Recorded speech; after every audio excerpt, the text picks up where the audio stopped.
Your license plate has been scanned repeatedly. Automatic license plate scanners have become standard equipment. They're on police cars, they're installed at intersections, and private companies use them to scan traffic too. All this scanning has created an ocean of data about Americans' movements. It's just an awesome tool that we can mount on the existing squad cars that will capture license plates. The automated license plate readers can do in 1 minute what would normally take officers up to an hour to do manually. The city of Carrollton is the latest North Texas city to invest in the technology. There will be 4 cameras mounted on police cruisers that are randomly patrolling the city. It's going to be able to identify repeat criminals that continue to target the area to help identify their vehicles as they come and go throughout the area. I think what part of the deal is here is see the top of his car. Hopefully you're not getting too much wind noise, but the top of his car here has the plate and I assume face recognition stuff on his car.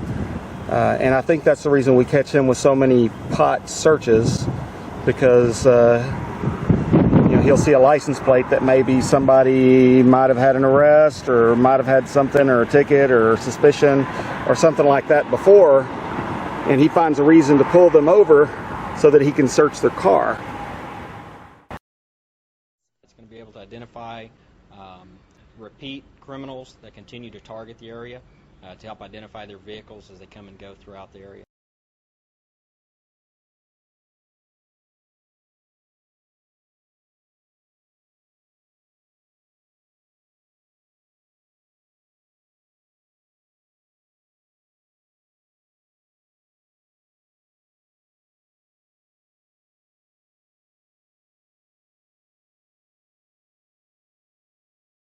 University of Washington grad student Bryce Newell has a laptop that's filled with millions of license plate scans.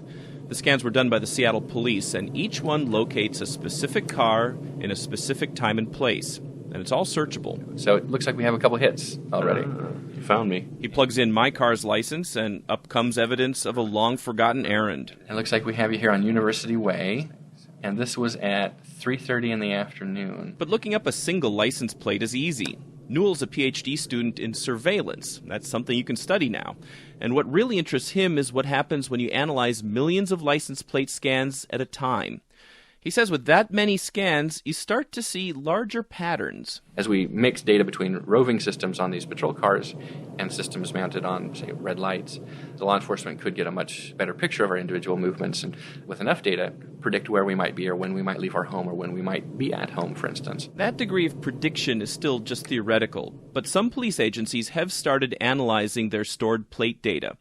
Ron Sloan is director of the Colorado Bureau of Investigation. We were able to do some rudimentary analysis of that data to try to determine whether or not there were vehicles that were going through the area that did not live in the area and that were from outside of the area, or vehicles that would not have been their route driving to home. In other words, they were looking for license plates that stuck out somehow.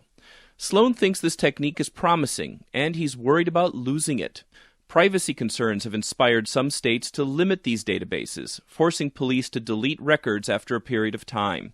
Sloan is the president of the Association of State Criminal Investigative Agencies, and in March, he and other leaders of police associations sent a letter to Congress warning that the police may lose a powerful new tool because of the public's misconceptions.